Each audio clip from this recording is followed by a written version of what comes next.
Hey guys, Nick Espinosa, your chief security fanatic here, and this is your coronavirus tech news for Tuesday, May 19th of 2020. And boy, do we have some very interesting articles for you today. And we are going to start with one that is kind of scary from the Associated Press. Now, they have an article entitled COVID-19 Data Sharing with Law Enforcement Sparks Concern. And here's what's going on. More than 11 million people here in the United States have been tested for COVID-19 or the coronavirus, all with the assurance that their medical information would remain protected and secure.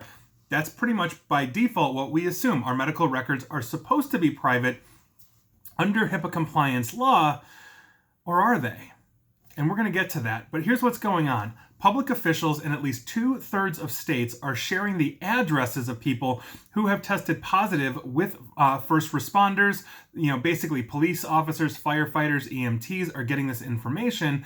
And an Associated Press review found at least 10 of those states are also sharing the patients' names. Now, the process that they are using is basically simple. State and local health departments are keeping track of who has received a test in their region and then provide that information to dispatch centers.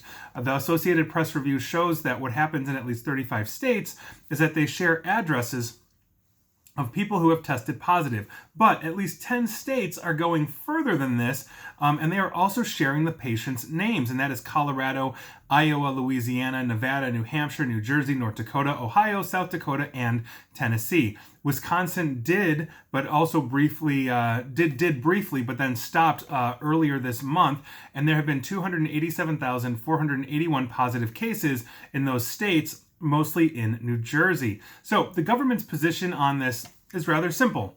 First responders argue that the information is vital to helping them take extra precautions to avoid contracting and spreading coronavirus. Makes sense to me. But the privacy advocate position on this is basically that civil liberty and community activists are expressing concern of potential profiling in the African American and Hispanic communities in the United States that already have an uneasy relationship with law enforcement. Some of them are envisioning that this data could possibly even be forwarded to immigration officials. Now, we all know that, basically from other reporting here, that both the African American and Hispanic communities are basically being hit harder than other communities here in the United States with the coronavirus, and that is obviously helping to fuel the concern. Now, here's the interesting thing, though, is that sharing this information does not violate medical privacy laws. This is according to a guidance that was issued by the U.S. Department of Health and Human Services. So HHS is basically saying, yes, we can now do this. And so obviously there will be some political machinations that go on here with people saying, well, this is the Trump administration trying to do this and reopen faster. Others will obviously disagree. I'm not going to get political here. But my question is, in terms of the government's position on getting this information, why aren't they already taking extra precautions? Why don't they just assume that everybody they come into contact with has the coronavirus? And if they are the ones receiving the strategic supply of this medical equipment, and they should, because they are our first responders, we cannot let them go down. They should basically already be taking those extra precautions every time they've got to go out on a call. I think that is the default, because there are going to be plenty of people that are not in that database that already have it. And if that is the case, and if they are already doing that, then their position really doesn't hold water because they're already doing it. And so why would they need the name on top of it? You can argue with that, but that is my logic in this sense, because I am coming at it from the privacy side, and HIPAA compliance, I think overall, should ensure that you have control over your medical data. If you choose to share it with whomever, including first responders, then by all means, please do that. Otherwise, the rest of us don't have to. And we'll see. We'll see. But that is your first bit of the news. The next one is coming from the UK, although it's based in the United States. But the article reporting is from Metro UK.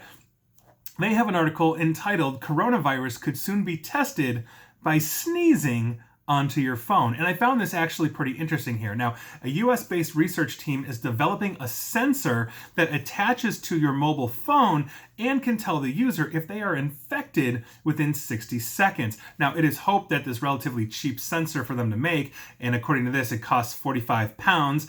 I do not do the math. I have no idea the conversion rate is from British pounds into US dollars at the moment. I want to say it's a little more expensive than, or more dollars than pounds, but, don't quote me on that.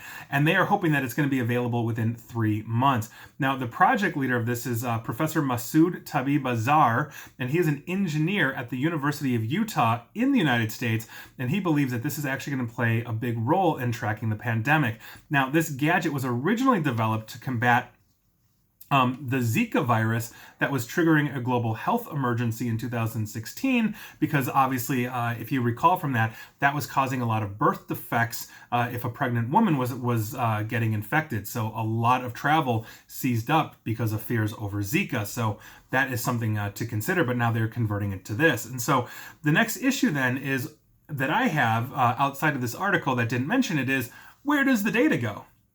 Where does the data go? Are these results of the test private to the individual because I own the device, and I ideally am using the app? Or does this feed a database of some kind where they can track and measure who has the coronavirus and does not, which kind of ties in to our first article here. And if they are taking that information, what are they doing to secure it and to ensure our privacy or anonymity in that data? So maybe I test positive for the coronavirus. I don't want that app going to a database that I don't control or see or know how it's secured to say Nick Espinoza has the coronavirus. If that data is anonymized, that basically says we have somebody, in the Chicagoland area, and we'll add it to the list, I'm actually okay with that because I do think we need to track and study and all these kinds of things, but we also have to have that balance of user privacy. So I found that interesting. I think that is a really cool gadget, and I'm very curious to see if that's going to come out soon. And finally, we're going to go to the Tampa Bay Times.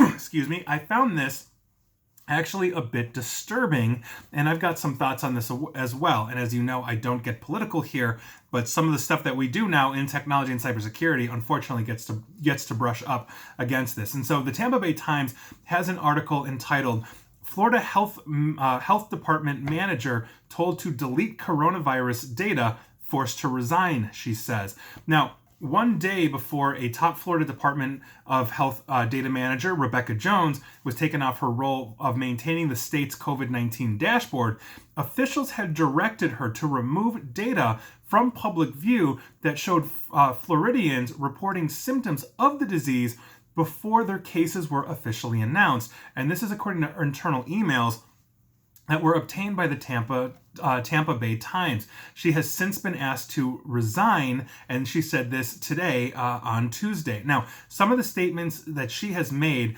that are quoted in the Tampa Bay Times, and you can read them for yourselves, is basically a cause for concern. And so something that she wrote, and I quote, "As a word of caution, I would not expect the new team," meaning the team that replaces her, "to continue the same level of accessibility and transparency that I made central to the process during the first 2 months.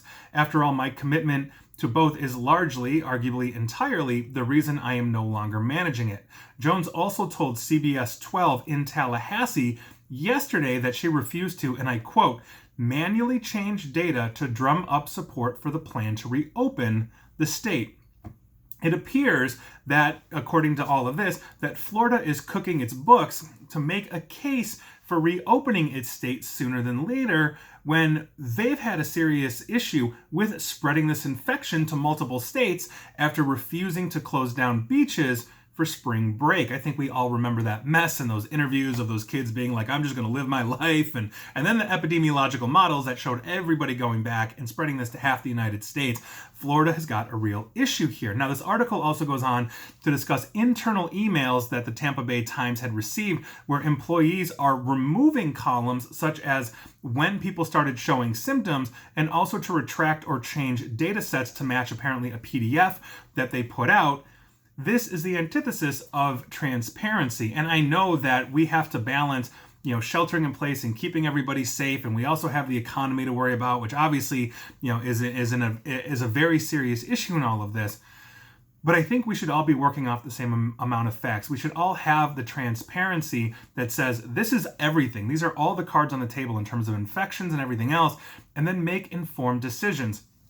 There is going to be a good amount of the population even when we reopen, that is going to be reticent or very hesitant to go outside, to start that mingling again, because we are expecting a second wave. We hear about this. We are also getting disparate information from various states, like Florida, is obviously pushing hard to reopen, as is some other states around it, like Georgia, for example. And here in Illinois, we were one of the first to lock down and one of the last probably to come out of this lockdown. And so there's a balance there that needs to be made. People are getting testy, people are getting angry. Some of us are not, and understanding that. And wherever you are on that side, I'm not passing a judgment. I'm simply saying that I don't care if you want to get out and protest this thing, or you want to be locked down for the next 6 months because you think it's safer. The goal here is to be working from the same set of facts. And when we see a government, like an entire state, start messing with the numbers and then firing the people that are actually giving us that transparency, that's a very serious issue. And it's something that we need to address, and it's something that shouldn't go away. And if you didn't know that, now you do. And this is a very terrifying thing. And I'm sure you just learned that probably your name, especially if you took a test for coronavirus and was positive, has now been shared in your community to your various first responders. So heads up to you there. But that is your coronavirus tech news of the day. And please like, share, follow me here on Facebook and Twitter at NickAESP. And please feel free to subscribe to me at YouTube as well. And as always, stay safe and stay online. Thanks, guys.